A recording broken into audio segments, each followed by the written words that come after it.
Bonjour et bienvenue dans ce cours vidéo sur Java. Dans ce cours, on va quand même parler de tout ce qu'il y a à savoir au niveau de Java du début jusqu'à la fin. Donc ça va être le cours d'introduction. Bien sûr, dans ce cours, pour pouvoir suivre ce cours, il faut avoir un IDE, donc un éditeur de texte intégré avec autre chose. Donc moi, j'ai Visual Studio Code que je vais utiliser dans ce cours. Après, il y aura des moments où je vais utiliser NTDG et aussi on aura la possibilité de travailler par exemple avec Eclipse, mais pour un début, je vais commencer avec Visual Studio Code. Et en plus de ça, si on veut travailler avec Java, il y a quelque chose d'autre qu'il faut installer, c'est JDK. Donc JDK, c'est quoi? C'est Java Development Kit. Ça veut dire quoi? C'est tout simplement tout ce dont on a besoin au fait pour écrire notre code, pour faire notre travail en Java. Donc pour cela, il faut venir sur Internet, on met Java JDK Download. Le premier lien qui est là, qui va nous amener sur le site de Oracle, il faut cliquer là-dessus. Après, on peut télécharger. Moi, j'ai la version 17. Moi, j'ai JDK 17 sur mon PC c'est avec ça que je travaille. Vous venez ici, je vous recommanderais aussi de télécharger le 17, sinon le 21 aussi, vous pouvez le télécharger, il y a aucun problème. Mais moi, j'ai le 17, donc j'ai le 17 installé en fonction de votre, si vous avez Linux, macOS ou Windows, donc vous cliquez là-dessus et puis vous téléchargez, vous installez dans votre machine. Après, pour pour l'IDE, si vous n'avez pas un IDE, il faudra télécharger un. Donc vous pouvez, moi je vous recommanderais de commencer avec Visual Studio Code. Il y a le lien, vous pouvez cliquer là-dessus, vous téléchargez et puis vous l'installez. Maintenant, si vous avez du mal, vous rencontrez quoi que ce soit, un petit souci au niveau de l'installation du JDK ou bien de Visual Studio Code, vous avez la possibilité de faire des vérifications sur Internet pour trouver au fait une solution. D'accord? Java, c'est quoi? Bien sûr, je suis là, mais on va pas continuer ici. On va revenir dans notre Visual Studio Code pour mettre du code, pour faire beaucoup de choses. Donc, on va suivre un petit peu ce qu'il y a ici, d'accord? C'est-à-dire que nous, c'est comme les chapitres qu'on va voir, d'accord? Les thèmes qu'on va aborder dans ce cours, c'est tout ce qu'il y a ici. Et s'il y a d'autres choses à rajouter qui se trouvent pas ici, ben, on va le voir aussi. Donc, Java, c'est quoi? Alors, moi, je suis sur W3 School en ce moment. On peut traduire en français, il n'y a aucun problème. Si vous pouvez y accéder aussi, vous pouvez traduire en français. Moi, je préfère le laisser en anglais parce que j'ai l'impression que des fois, quand on traduit en français, il y a des traductions qui ne sont pas faites au fait comme ça se doit. Alors, nous donnons la définition de Java. C'est quoi Java? Java, c'est un langage de programmation donc qui est orienté objet. Quand vous partez sur Internet, vous tapez c'est quoi Java, c'est ce qu'on nous dit. Donc, orienté objet, ça veut dire quoi? Ça veut dire tout simplement que en Java, quand on va mettre en place un programme, quand on va mettre en place un code, ben, on a affaire qu'à des classes, qu'à des objets. Déjà même, je veux dire, pour écrire par exemple notre Hello World, parce que dans tout langage de programmation, quand on commence à apprendre, le premier programme qu'on commence à écrire, c'est notre Hello World. Même ce Hello World en Java, il doit être en fait dans une classe, dans la fonction main qui est du coup le point d'entrée au fait de notre programme. Mais on va voir ça en détail, on va expliquer ça. Mais ce qu'on nous dit ici, c'est quoi? C'est que Java est un langage de programmation qui est populaire, créé en 1995. Donc ça fait quand même, ça va bientôt faire 30 ans. Ça appartient à Oracle et puis on nous dit que c'est en fait ça tourne sur pas mal de devices, d'équipements, donc jusqu'à 3 billions, 3 milliards je pense, c'est ça, d'appareils. Donc c'est quand même beaucoup. Alors pourquoi est-ce que on apprend Java? Pourquoi est-ce que Java est là? À quoi est-ce que ça sert? Java permet de développer en fait des applications mobiles, des applications de bureau, des applications web, des web serveurs, donc des applications au niveau du back-end par exemple. Au niveau du jeu aussi, Java peut être utilisé pour créer des jeux. Donc aussi avec la connexion au niveau de la base de données, par exemple, si on développe un back-end en Java, on a la possibilité de connecter notre back-end avec notre base de données. Donc en utilisant Java. Donc il y a vraiment pas mal de choses que l'on peut faire avec. Alors pourquoi on utilise Java du coup? Là on nous dit que Java ben, ça tourne sur toutes les plateformes, d'accord? Il est multiplateforme, ça veut dire quoi? Que lorsqu'on a du code Java, d'accord? Quand on va écrire notre code Java à l'intérieur de notre IDE, parce que Java, il faut le compiler, d'accord? Il faut le compiler avant que ça ne soit exécuté. Donc, une fois que c'est compilé, le code compilé, le résultat, on peut l'amener sur n'importe quelle plateforme. Il suffit juste d'avoir notre JVM. Donc, JVM, c'est Java Virtual Machine. C'est à cet endroit-là que notre code est exécuté. Une fois que nous, on a notre code compilé, quelle que soit la plateforme où on emmène ce code, il suffit juste d'avoir le Java Virtual Machine sur cette plateforme et on pourra exécuter en fait notre code. Okay. Donc voilà, on nous dit que c'est l'un des langages de programmation les plus populaires. C'est demandé sur le marché du travail. C'est facile à apprendre et facile à utiliser. Il est open source parce que vous pouvez le télécharger, comme on a dit, gratuitement. Vous pouvez l'utiliser. D'accord. Il est à la sécurité, rapide, donc puissant. Il y a une communauté, une large communauté. Ça veut dire que si on rencontre des problèmes et qu'on a besoin d'aide, il faut juste aller sur Internet, vous tapez, vous allez sûrement trouver quelqu'un qui a eu le même problème que vous et puis facilement vous pourrez trouver la solution. Alors, donc voilà, orienté objet, c'est ce que je suis en train de dire. On a des classes, des objets qui sont là et puis la réutilisation de notre code et tout. Alors, voilà, Java est proche de C++, C Sharp. Voilà, c'est ça. Donc, pour commencer, une petite introduction au niveau de Java. On va commencer. On va passer à l'étape suivante. Donc ça, c'est pour l'installation. C'est ce que j'étais en train d'expliquer au début. Donc, une fois que vous finissez de télécharger au fait Java, vous pouvez vérifier si vous avez bien Java installé sur votre machine avec Java-version. On va revenir ici dans notre Visual Studio Code. Moi, je vais créer ici un fichier. Ou bien, je vais venir ici, je vais ouvrir un dossier que j'ai sur mon bureau. D'accord? Donc, je vais venir sur mon bureau. Et puis, j'ai un dossier ici qui s'appelle cours complet Java. Non, c'est pas ça. Alors, j'ai un dossier, je pense que je l'ai dépassé. Voilà, Java Complete Course. Je vais cliquer là-dessus. D'accord? Je vais ouvrir ce dossier. Et à l'intérieur de ce dossier, je vais créer un premier fichier. Alors, ça, c'est pour... On va créer un fichier, new file, ok. Donc le fichier, je vais l'appeler hello. Donc je vais l'appeler hello. Et puis pour l'extension d'un fichier au fait Java, on met tout simplement .java, d'accord. Donc je mets hello.java et puis on a tout simplement en fait notre fichier qui est là dans lequel on va écrire notre code. Donc je vais venir ici, je vais ouvrir le terminal, ok. Je vais ouvrir un nouveau terminal, je fais comme ça. Je vais vérifier si j'ai bien Java installé au fait sur ma machine. Alors, c'est un petit peu lent. Donc, on doit faire Java-version. Je fais ça, comme ça. Et puis, vous allez voir que la version, il y a des informations qui s'affichent ici. Si vous avez ces informations-là, ça veut dire que c'est correct. Ça veut dire que vous avez bien Java dans votre machine.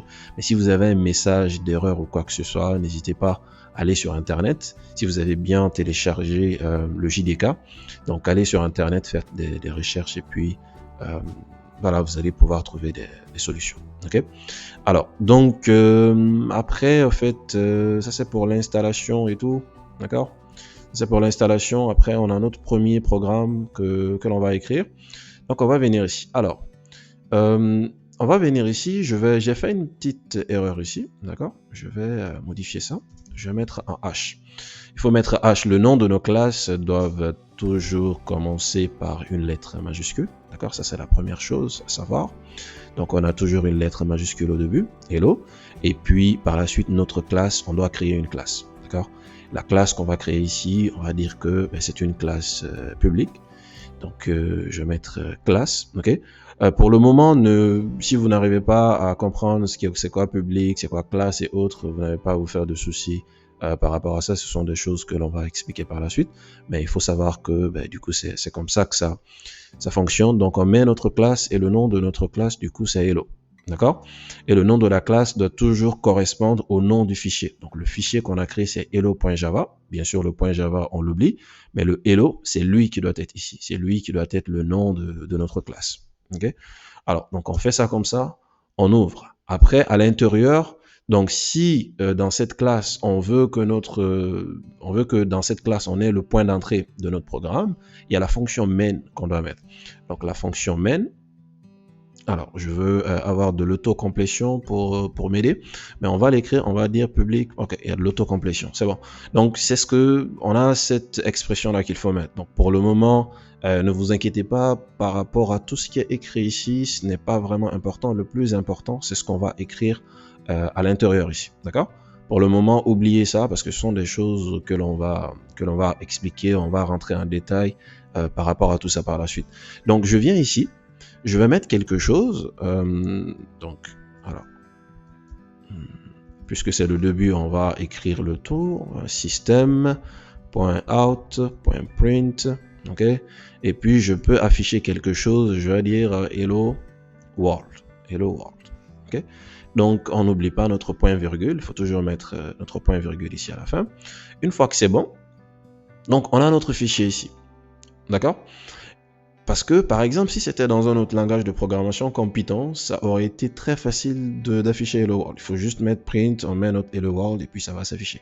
Mais Java, il faut passer par ces étapes-là. Donc, on vient ici, il faut d'abord le compiler. Ce code, avant de l'exécuter, on va d'abord le compiler. Donc, le compiler, ça veut dire quoi? Ça veut dire que le code qu'on a écrit, d'accord, il va être transformé en bytecode. Donc, le bytecode, par la suite, va être amené vers notre JVM. Donc, JVM, c'est quoi? C'est donc il faut savoir quoi. On a notre JDK qu'on a téléchargé qui est là, d'accord? Ce qu'on a téléchargé pour pouvoir utiliser notre Java, écrire du code en Java et tout. Donc dans notre JDK, il y a ce qu'on appelle JRE, d'accord? Ça c'est notre JRE. Ça c'est notre JRE. Donc je vais essayer d'écrire JR. Alors, je suis désolé par rapport à ça.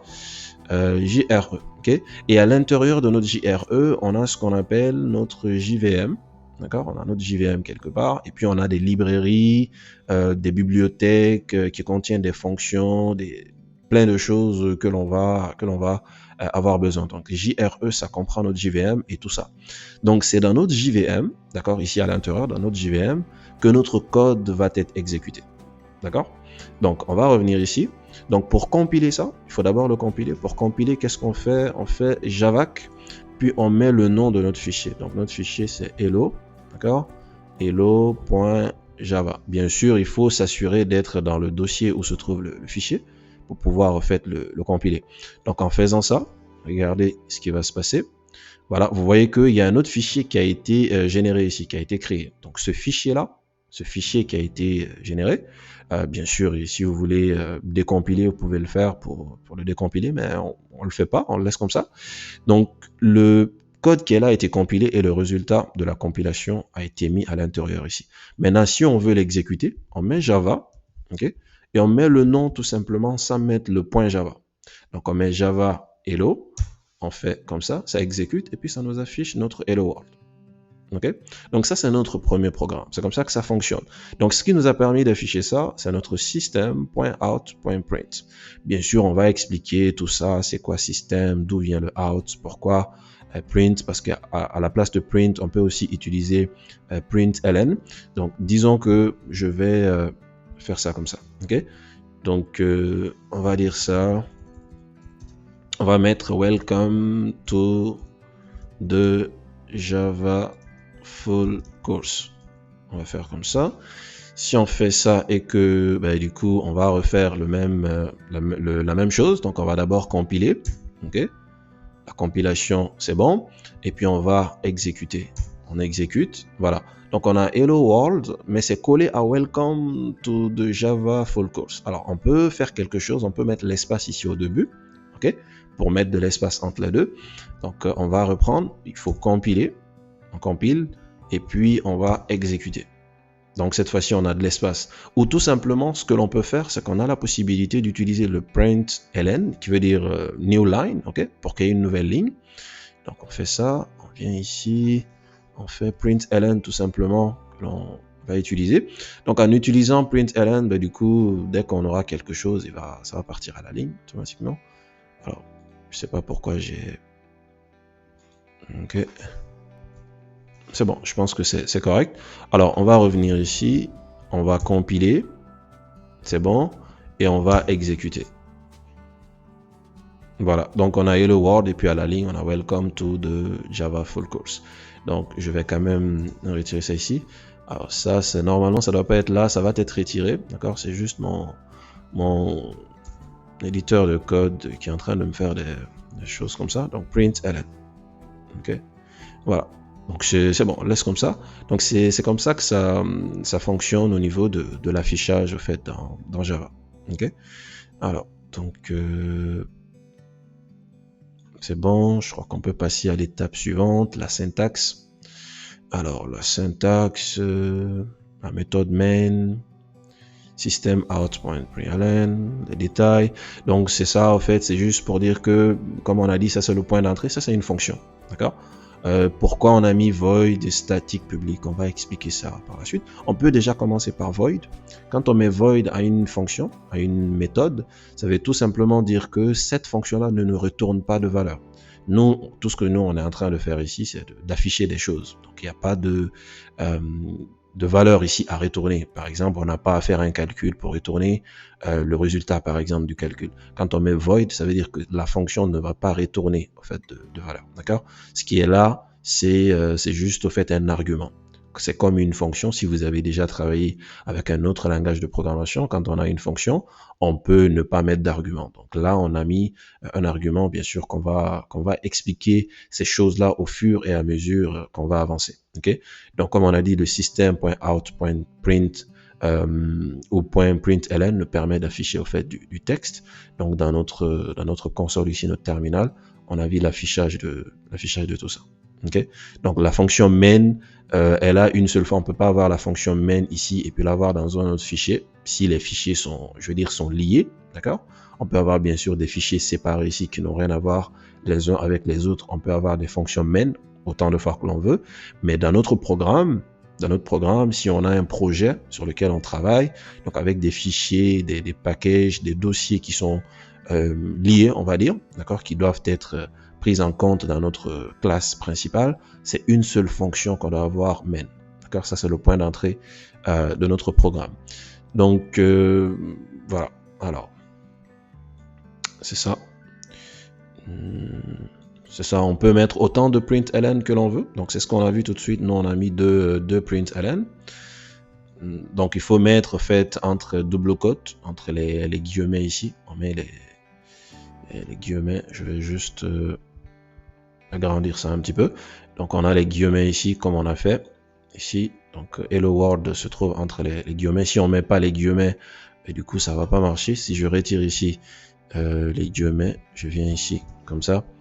Et déjà ça ne marche pas. Donc si on vient ici, on nous dit que du coup il y a une erreur si on essaie de compiler ça. Regardez, on va compiler.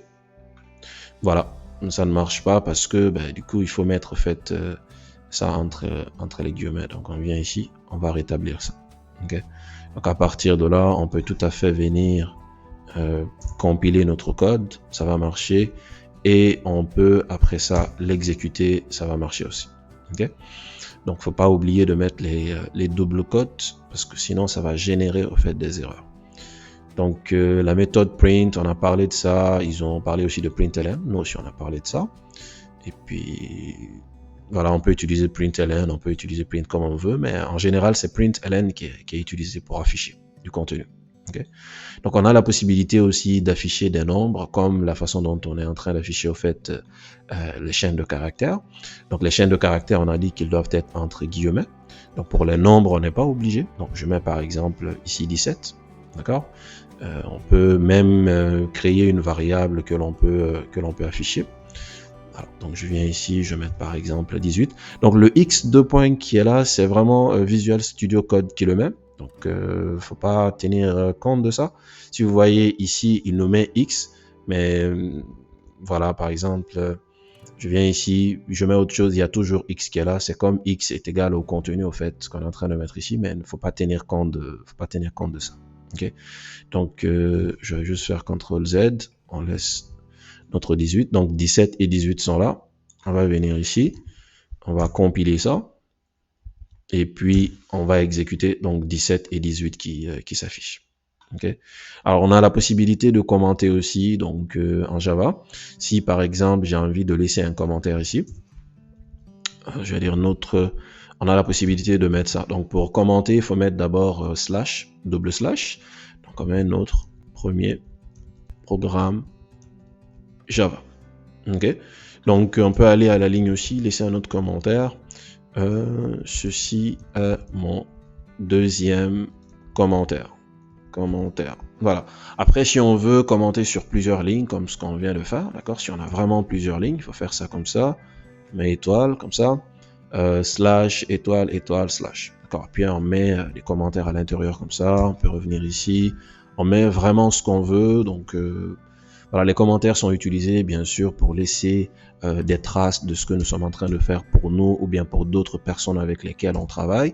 Ou bien, des fois, on a envie de commenter au fait du code. D'accord? On veut commenter une partie de notre code, soit pour vérifier s'il y a des erreurs, si quelque chose ne... Est-ce que c'est à ce niveau-là que, je veux dire, il y a un problème ou pas? On peut tout simplement... CTRL Z, on peut tout simplement venir et puis commenter au fait notre code. Alors normalement, je pense qu'on peut sélectionner et puis mettre commentaire. Ça marche pas. Je vais reprendre. On va sélectionner. Voilà, ça marche. Donc on fait CTRL 2 points, ça nous commente au fait la partie que l'on veut commenter. Alors c'est normalement ça doit être tout en vert, ça le fait pas encore. Je pense que j'ai un petit peu de lenteur au niveau de ma machine, mais c'est comme ça qu'on commente au fait en Java. Alors donc après les commentaires, voilà les multilignes. Voilà, après il y a des petits exercices ici que si vous êtes sur W3 School que vous pouvez résoudre pour essayer de comprendre tout ça. Après on a des variables, d'accord? On a les variables comme dans les autres langages de programmation. Par exemple en C, on a le type int, on a le type float. Pour les caractères, on a char, on a boolean. On n'a pas de type string en langage C. Au contraire, à la place de string, on utilise au fait un tableau de char, de caractères pour avoir au fait une chaîne de caractères. Maintenant, on a en Java, on a le type string, d'accord? On a le type string, on a le type int pour les integers, d'accord? On a le type float pour les nombres flottants, les nombres à virgule, d'accord? Par exemple 19.99, moins 19.99. Et puis on a aussi les caractères pour stocker un seul caractère, d'accord? Et puis on a les booléens pour true or false, d'accord? Oui ou non, 1 ou 0, comme vous savez, donc booléen. Les valeurs que ça peut avoir, c'est true ou bien false. Okay? Alors, donc, comment est-ce qu'on déclare une variable? On doit tout simplement venir ici. Okay? On vient ici pour déclarer une variable, on doit mettre le type. D'accord? On doit mettre d'abord le type. Donc, on peut pas venir en Java, venir dire ici, je mets par exemple ma variable et puis je lui donne une valeur 15. Non, ça marche pas comme ça en Java. Tout ce qu'on va déclarer, que ce soit une méthode, que ce soit que ce soit une fonction, une méthode, que ce soit une variable, il faut toujours mettre le type avant. Donc, le type que l'on va mettre ici, c'est quoi? Le type que l'on va mettre ici, on va mettre int, d'accord? Ça, c'est un integer, ma variable. Donc, ça va pas... voilà. Donc, on va dire que ce que je vais faire, c'est quoi? C'est que je vais venir ici. Je vais mettre int. Je vais mettre string, d'accord? Pour une chaîne de caractères, je vais mettre nom. Donc, on va dire que mon nom est égal à... Je mets Gassama. Ok, je fais comme ça. Et puis je mets int, le type int, je mets âge. Je mets mon âge ici. On va dire que j'ai, par exemple, on va dire 18 ans. Ok, donc je viens ici et c'est bon. Maintenant, je veux afficher ça. Qu'est-ce qu'on fait? On doit mettre notre système.out.print. Ok, moi je vais println plutôt. Print c'est en C. Donc println. Je vais mettre quoi? Je vais mettre alors, mon nom est, d'accord? On va faire l'addition avec les chaînes de caractères. On a la possibilité d'additionner. Donc, on doit mettre ici plus. On met notre nom, d'accord? On fait plus. je fais ça comme ça, je mets de l'espace et mon âge est, je mets 2 points, je mets la variable ici de mon âge, donc je mets âge, je mets plus, je veux que après l'âge, après 18, je veux avoir un, tu vois, 18 ans. Oui. Alors je viens ici, comme ça je fais ça. Ok. Donc en faisant ça, je vais un petit peu nettoyer notre terminal, je fais ça comme ça, et puis je vais compiler ça. Je compile, tout se passe correctement au niveau de la compilation. On va maintenant exécuter.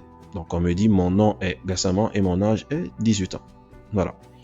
Donc c'est ça. Après on a d'autres types de variables. Bien sûr, on n'a pas seulement que les strings et puis les int.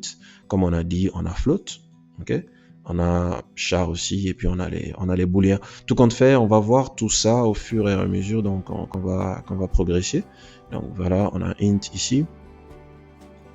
Et puis voilà, bien sûr, ce que moi j'ai fait ici, c'est en affichant du texte. Si on veut juste afficher le nom, on n'est pas obligé de mettre tout ça. Moi, j'ai juste voulu mettre des informations supplémentaires. Disons qu'on met juste nom, par exemple. Je vais copier ça, Alt, Shift, flèche du bas. Donc, au lieu de nom ici, je vais mettre âge. Donc, c'est seulement ces deux informations qui vont s'afficher sur 2 lignes. Donc, on va compiler. On va exécuter Gassama et 18 qui s'affiche. Ok. Alors, donc c'est bon. Alors l'assignation, bien sûr, en mettant l'égalité, qu'est-ce que ça veut dire l'égalité quand on met string non est égal à Gassama? Ça veut tout simplement dire que quelque part en mémoire, il y a une variable qui a été créée qui s'appelle nom, et dans cette variable, comme une box, le nom c'est une box, d'accord? Ça contient notre variable Gassama. Donc cette box-là contient notre variable Gassama. Cette box qui s'appelle âge en mémoire contient notre variable 18. Ok. Voilà. Donc après, on a la possibilité de dire que c'est une constance. Donc si je viens ici, je veux que ma variable, en fait, cette variable-là soit une constance, on peut mettre ici final. Donc si je mets final, ça veut dire que c'est une constance. Je peux pas venir ici, par exemple, je peux pas dire ici âge est égal à 20. Je peux pas le changer. Donc si je fais ça, ça va pas fonctionner, voilà. Donc qu'est-ce qu'on nous dit? The final local variable cannot, voilà. Donc on peut pas réassigner une variable qui a été mise avec final. Donc final, ça veut dire que c'est une constance, donc on peut pas changer la valeur en fait qui se trouve dans notre variable. C'est ce que ça veut dire, et c'est comme ça qu'on utilise en fait le mot clé final, d'accord? Donc après on a d'autres types. Donc pour float, si on met un type float à une variable, il faut mettre f à la fin.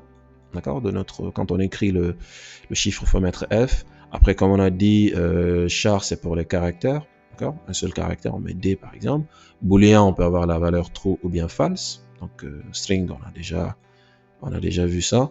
Après, on nous dit de créer une variable qui s'appelle carname et qui prend la valeur Volvo. Donc, qu'est-ce qu'on fait? Donc, ça, c'est une variable de type string. D'accord? Donc, c'est une variable de type string parce qu'on va l'affecter cette valeur-là. Donc, ça, c'est une chaîne de caractères.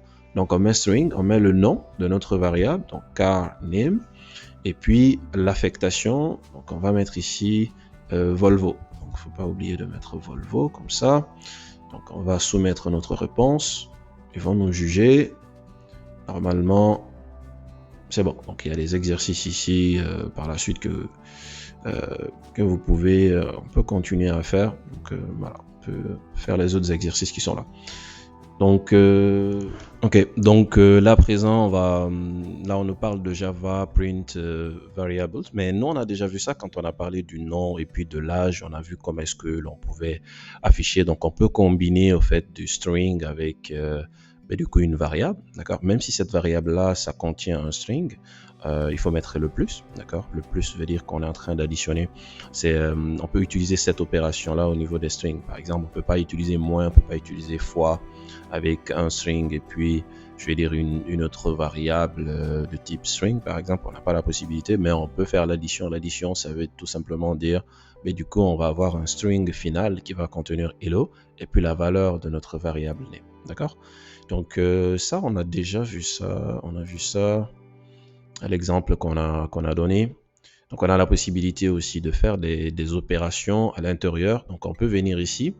Disons que je vais retirer ça, d'accord. Donc, je vais retirer ça aussi. Alors, je pense que j'ai oublié de mentionner une chose. Au niveau des extensions, il y a des extensions au fait que vous pouvez installer. Donc, il y a Java, celui de Microsoft là que vous pouvez installer. Donc, celui-là, vous pouvez l'installer. Donc, ça va faciliter au fait l'écriture faite au niveau du code. Donc c'est une extension donc, qui va nous permettre d'avoir Java IntelliSense, d'accord, pour le débogage aussi et tout le reste.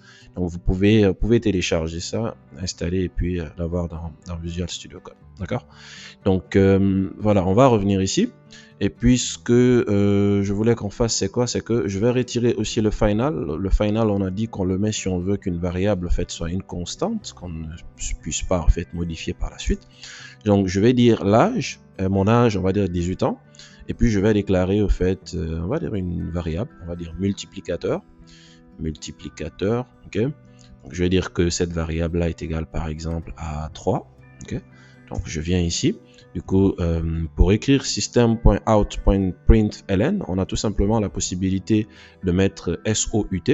Ok, SOUT, on fait ça comme ça et puis ça va nous l'afficher. Alors, je vais quand même retirer ça ici. Voilà, donc on revient ici. On a la possibilité de dire quoi? Je fais âge, on va dire multiplié par notre multiplicateur. Multiplicateur. Je pense que j'ai utilisé. Ok, pour ne pas faire d'erreur, je vais copier, je vais venir coller ça ici. C'est bon. Ok, donc en faisant ça, qu'est-ce qu'on est en train de faire? On est tout simplement en train de faire une opération. Après, bien sûr, au niveau des variables, il faut toujours mettre des noms de variables qui sont... donc qui ont un rapport avec les informations que l'on veut stocker. En fait, il ne faut pas donner des noms de variables X, Y, même si pour juste l'apprentissage, on peut utiliser des X, des Y et tout, mais en général, on utilise des noms de variables qui ont un sens, en fait, qui sont en rapport avec la variable que nous sommes en train de stocker, qui sont en rapport avec ce que nous sommes en train de faire pour, du coup, nous faciliter les choses avec aux personnes avec lesquelles on travaille en fait. Donc voilà, on fait âge ici multiplicateur. Si on fait ça, 18 x 3, normalement ça doit nous donner 56, c'est ça? 54. Ça va nous donner 54. Donc si on vient ici, alors on nous dit ici qu'il y a un problème. Pourquoi? Parce qu'il y a une variable qu'on a déclarée mais qu'on n'a pas utilisée. C'est juste un avertissement. Donc ça ne va pas bloquer notre programme. Donc on vient ici, on fait ça comme ça, on va compiler et puis on va exécuter. Donc ça nous donne 54. Alors si vous l'avez remarqué, à chaque fois qu'on apporte une modification, il faut le compiler. Pourquoi? Parce que si on a ce contenu là ici, d'accord, ce qui est là comme ça, ce qui est là, si on le compile, du coup, le résultat de la compilation se trouve dans notre hello.class. Donc, notre hello.class, ça contient le résultat de notre compilation. Et d'ailleurs, quand on a dit que Java est multiplateforme, donc le résultat là, celui qui est compilé, c'est lui le résultat de la compilation. Celui-là, on peut l'exécuter sur n'importe quel autre système. Il suffit juste d'avoir notre JVM là-dessus. Donc JVM, c'est Java Virtual Machine. Si on a notre JVM sur le système en question, on peut exécuter ça sans aucun problème. Donc, si on compile ça, le résultat se trouve ici. C'est le résultat de cette compilation-là qui se trouve ici. Si on apporte des modifications, disons que je décide de retirer ça, d'accord? J'ai retiré ça, c'est enregistré automatiquement. Donc, si je viens exécuter, alors si moi je veux par exemple juste, je vais venir ici, je fais ça comme ça. Alors, je sais pas pourquoi j'ai toujours le S au début. Donc, je fais ça comme ça, je dis que je veux afficher âge, d'accord? On va dire qu'on veut afficher âge qui est là. Donc, moi, pour moi, ce qui doit s'afficher, du coup, c'est 18, parce que âge est égal à 18. Donc, si je viens ici, je exécute directement sans compiler, ce qui se passe à 54. Parce que ce qui est là, on l'a pas compilé. C'est la dernière compilation qui a été faite qui se trouve ici. À chaque fois qu'on exécute, c'est ce résultat-là qui va être exécuté. Donc, si on veut exécuter ça, il faut d'abord le compiler. D'accord? Donc, on doit d'abord le compiler. Donc, on vient ici, on compile. On fait ça. Et puis, on exécute. Et cette fois-ci, on a 18 qui s'affiche. OK? Alors, donc, ça, c'est bon. On a la possibilité de déclarer plusieurs variables en même temps, par exemple des variables qui sont de même type. On n'est pas obligé de les déclarer ligne après ligne, d'accord? On a la possibilité de faire ça. Et puis, on a aussi, si les variables ont le même on va dire la même valeur. Donc on peut faire ça aussi. Donc on revient ici, on va essayer de faire la même chose. Donc on a dit quoi? On va dire que on a des variables qui ont le même type, par exemple de type int. Donc on a int, on a par exemple a qui a le même type que b, qui a le même type que c, ils sont de même type. On peut faire ça au lieu de faire pour chaque ligne int a, int b, int c, on peut écrire ça comme ça. Donc après on peut venir dire a. Donc quand on déclare comme ça, au moment de l'affectation, on n'a plus besoin de revenir encore mettre int, d'accord? Donc je vais dire que a est égal à 5, je mets b est égal à 6, je viens à la ligne, je mets c est égal à 8 par exemple. Donc ça marche comme ça sans aucun problème. Après, si on a des variables qui ont la même valeur, on a la possibilité aussi de venir. On va effacer ça. Disons que a est égal à b est égal à c et peut être égal à 5. Donc on peut venir ça ici. On fait est égal à c, on met est égal à 5. Ok. Donc ça veut dire quoi? Que 5, on va affecter 5 à c. Donc ça veut dire que dans notre mémoire, il y a une variable qui a été créée qui s'appelle c, qui a la valeur 5, et la même valeur est copiée dans notre b, donc b aussi à 5, et cette affectation aussi veut dire que la valeur de a est égale à la valeur de b, donc ça veut dire que a égale à b, le contenu bien sûr, de a est égal au contenu de b est égal au contenu de c, est égal à notre 5. Ok? Donc voilà, c'est comme ça que ça fonctionne. Alors ça, c'est vraiment des notions de base, c'est pourquoi on ne s'attarde pas là-dessus, mais voilà, toujours le contenu est là, W3 School. Si je vais un peu vite et que vous n'arrivez pas peut-être à très bien comprendre, vous pouvez toujours venir ici, peut-être pour lire. Vous avez la possibilité, comme on a dit, de traduire la page en français. Donc, on va passer à l'étape d'après. Alors, donc, voilà les noms, ça c'est pour les noms en fait de nos variables. Comme j'étais en train de le dire, il faut avoir un nom qui veut dire quelque chose. Faut pas, par exemple là 60, on est en train de travailler par exemple, on va dire dans du code où 60 représente le nombre de minutes par heure. Donc si on met minutes per hour, donc en anglais, ça a du sens en fait. Donc si je reviens dans une semaine ou deux dans mon code et que je viens ça, facilement je pourrais me retrouver au lieu de mettre tout simplement x. Donc ça peut prendre du temps par exemple avant que je ne me retrouve, même si je mets quand même des commentaires. Ok. Alors donc il y a des règles au niveau des variables. Donc une variable peut contenir une lettre, ça peut contenir un chiffre, ça peut contenir un underscore, d'accord. Ça peut contenir le signe $ aussi, il n'y a pas de problème. Donc normalement on doit commencer par une lettre le nom de la variable, même si ça peut commencer par exemple par le symbole $, par un underscore. D'accord. Mais en général, pour faire simple, il faut utiliser les variables qui commencent en fait par des lettres. Ok. Donc les variables aussi, donc on les commence par des lettres minuscules. Donc les lettres majuscules, en général, c'est pour, on va dire, les classes. Quand on déclare une classe, le nom de la classe doit commencer par une lettre majuscule. Donc ça, c'est pour faire que, de telle sorte que les choses soient conformes, bien faites au fait. Ok. Et puis le nom d'une variable ne doit pas avoir de l'espace. Donc on peut pas venir ici, je dis ma variable. Je fais par exemple, je mets d'abord le type string et puis je mets ma variable. Ça ne marche pas ça. Donc, il faut faire quelque chose. Il faut soit mettre ma variable, ou bien on met comme ça ma variable, le camel case, ou bien on fait ça comme ça, ma variable, ok, égal, on met une valeur et tout. Ok. Il ne faut pas mettre d'espace au niveau du nom de notre variable. Et puis aussi, si on met comme ça myVar et myVar, c'est deux variables différentes. Donc si je mets string, ou bien je mets int, je mets mon âge, ok, mon âge, ça ce n'est pas égal, donc c'est différent. Donc on va voir par la suite comment est-ce que on fait, mais quand on met le point d'exclamation égal, ça veut dire que c'est différent. Donc ça c'est différent de mon âge par exemple, ok. Et ça aussi c'est différent de, alors ça c'est pas correct ce que je suis en train d'écrire, mais c'est juste pour dire que c'est différent. Alors c'est différent aussi de int mon âge, d'accord. Donc ce n'est pas du tout la même chose. Donc ce sont des variables qui sont complètement différentes. Ok. Donc ça c'est bon, c'est ce que ça veut dire. Et on peut pas déclarer aussi une variable avec un mot clé. Ok. Alors je peux pas venir dire ici, je dis int class par exemple. Le nom de ma variable ne peut pas être class. Class est un mot qui est réservé dans Java, d'accord. Donc on peut pas venir mettre int. Je peux pas dire int Parce que notre premier int, c'est quoi? C'est le type. Je peux pas dire que le nom de ma variable aussi est int. Il faut vraiment donner un nom de variable qui ne correspond pas à un mot-clé, à un mot qui est réservé dans Java. Donc, encore une fois, faut pas, pour le moment, il faut oublier ça, d'accord? Les publics, statiques et autres, on va bien sûr expliquer ça. On doit juste se concentrer sur ce qu'on est en train de faire, en fait, à l'intérieur ici. Okay. Alors, donc ça, c'est au niveau des variables. Après, au niveau des types de variables aussi, donc on a les types int qu'on a déjà vu, integer, type float, on a dit que float, ce sont des chiffres, des nombres à virgule. À la fin, il faut mettre le f, c'est-à-dire que si je viens ici, je mets par exemple, je mets float prix essence, prix de l'essence par exemple, je mets égal à 9,98 par exemple, il faut mettre f à la fin pour dire qu'on a affaire en fait à un float, il faut mettre f à la fin.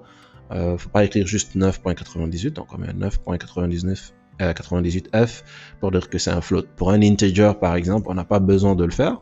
On ne met pas int âge est égal par exemple à 28i par exemple, on ne fait pas. Donc voilà, il y a un problème, c'est même souligné ici et ça ne marche pas. Donc pour un integer, il faut le retirer. Mais pour un float, il faut le mettre. Ok. Donc, caractère, c'est le type de variable booléen, true ou false, string aussi, voilà. Donc, après, au niveau de notre en fait, au niveau des nombres, on a, pas seulement au niveau des nombres, mais on a des variables primitives. Donc, des variables primitives, on va dire que on a deux catégories de variables. On a des variables primitives, d'accord? Ce sont des variables, on a déjà parlé de int, on a parlé de float, on a parlé de booléen, de caractère, mais aussi on a double. Donc double, la différence entre double et float, parce que c'est double aussi nous permet de déclarer une variable avec des virgules, sauf que double, on a plus de chiffres qu'on peut mettre après la virgule. D'accord? C'est ça la différence entre float et double, c'est tous les types de variables à virgule, des chiffres, des nombres à virgule, sauf qu'avec double, on a plus de chiffres après la virgule. C'est ça la différence entre float et puis notre double. Donc byte aussi, c'est une façon, c'est pour les integers aussi, c'est pour les nombres plutôt. C'est un type de variable pour les nombres. Short aussi, c'est un type de variable pour les nombres. Ça, ce sont les variables qui sont primitives. Primitive, c'est comme si on avait deux classes, classe inférieure, classe supérieure. La classe inférieure, c'est ces types qui sont là. La classe supérieure, on a string, on a array, ça c'est les tableaux, les classes qu'on va voir par la suite en détail et tout. Donc byte, un byte, donc le type de caractère en fait, byte c'est quoi?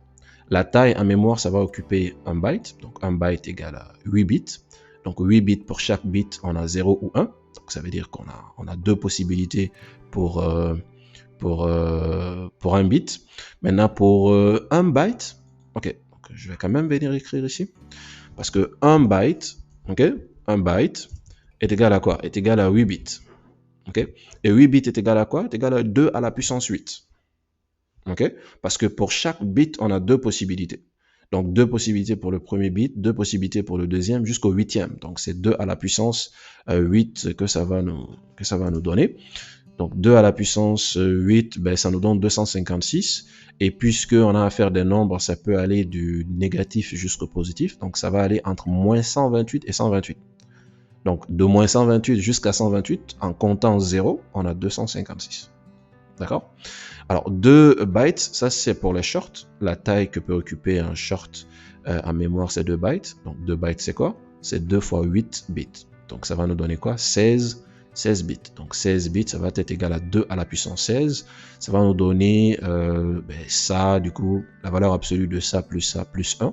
Plus 1 parce qu'il faut compter 0. Et puis, ainsi de suite. Donc, pour integer, ça occupe 4 bytes. Pour long, parce qu'on a le type long aussi, au niveau des nombres. Okay.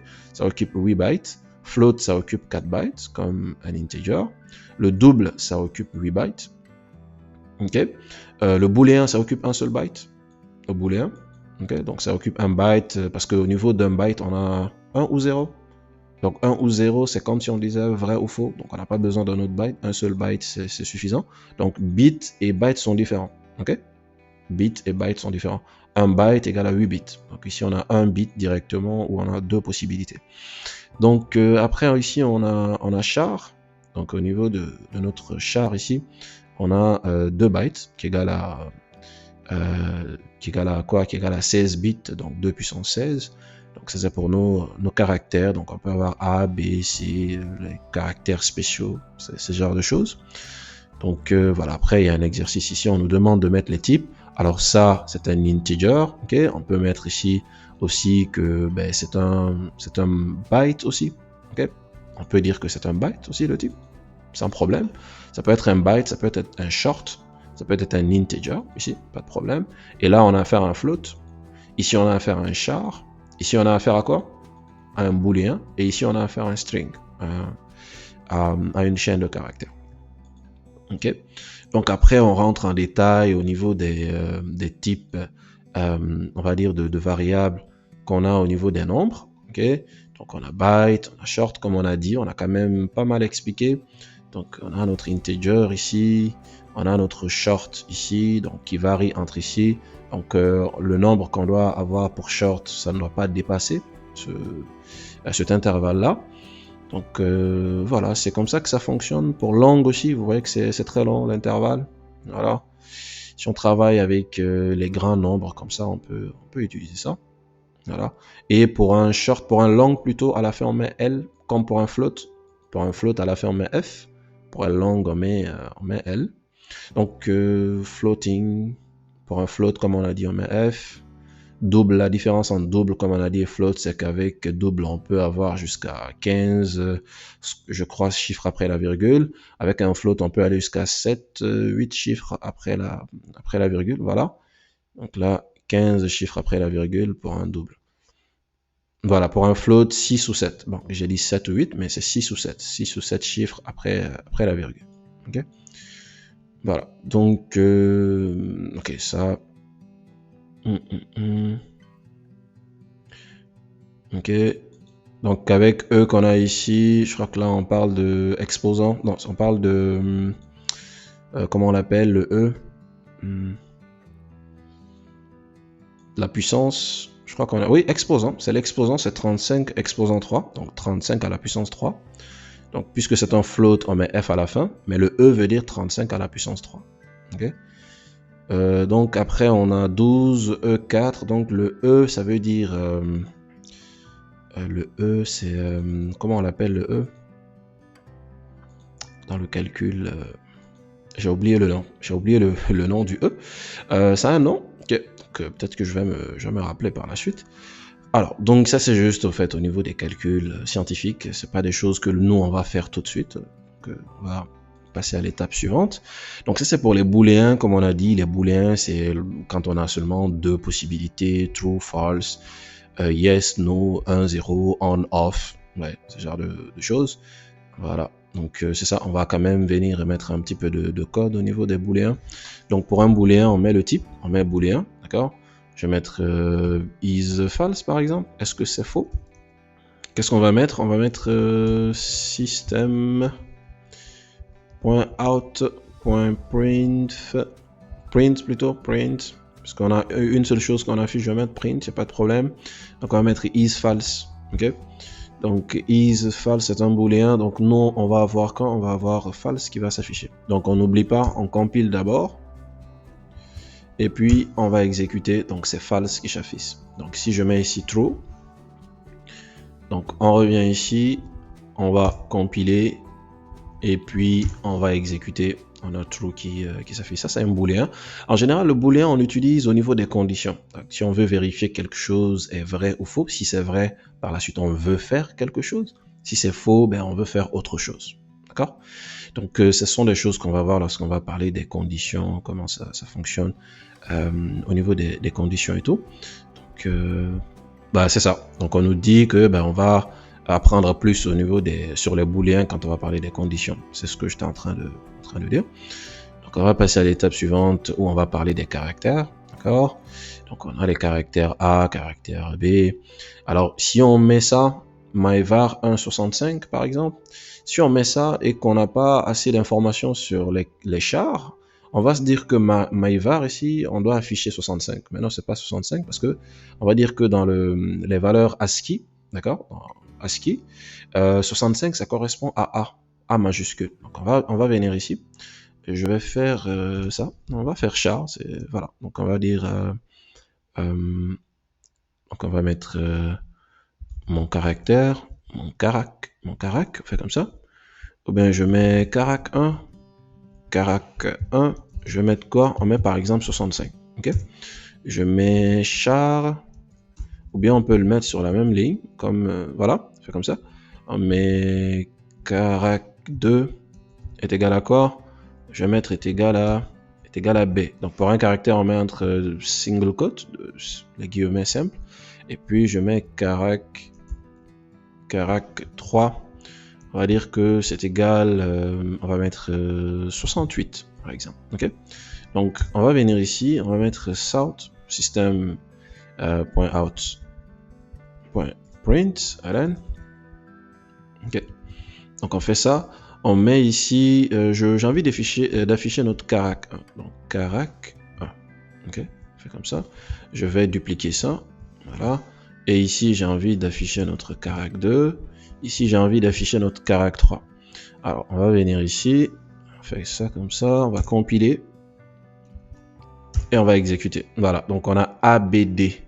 Alors, 65 ne s'est pas affiché parce que pour le char ici, 65 c'est pas un chiffre. 65 ça doit correspondre, il va le convertir en ASCII, en caractère du système ASCII. Ça correspond à A majuscule. C'est pourquoi ici on a A. Ici on a mis B, ben du coup B c'est affiché directement. 68, donc A c'est 65, B c'est 66, C c'est 67 et D c'est 68. C'est pour cette raison ici on a notre D. Ok.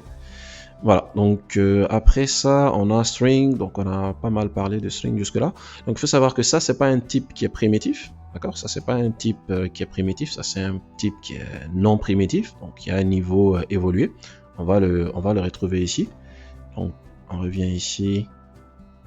Voilà, c'est ce qu'on nous dit, Java, a string in Java is actually non-primitive. Voilà, c'est pas un type au fait qui est primitif. Donc on va venir ici. Les types non primitifs, ben, ce sont des choses que l'on va voir par la suite. C'est les strings, c'est les arrays, c'est les classes, c'est les interfaces. Donc on va rentrer en détail pour parler de ça. Pour le moment, c'est pas... Ok. On va parler de ça par la suite quand on va surtout parler des objets. Donc pour le moment, on va se limiter à ce niveau-là. Ok. Donc dans le prochain cours, on va commencer à parler du casting, d'accord? Comment convertir le type d'une variable à une autre implicitement ou explicitement. On va voir ça et puis on va continuer sur notre cours. Donc on va se dire au prochain cours.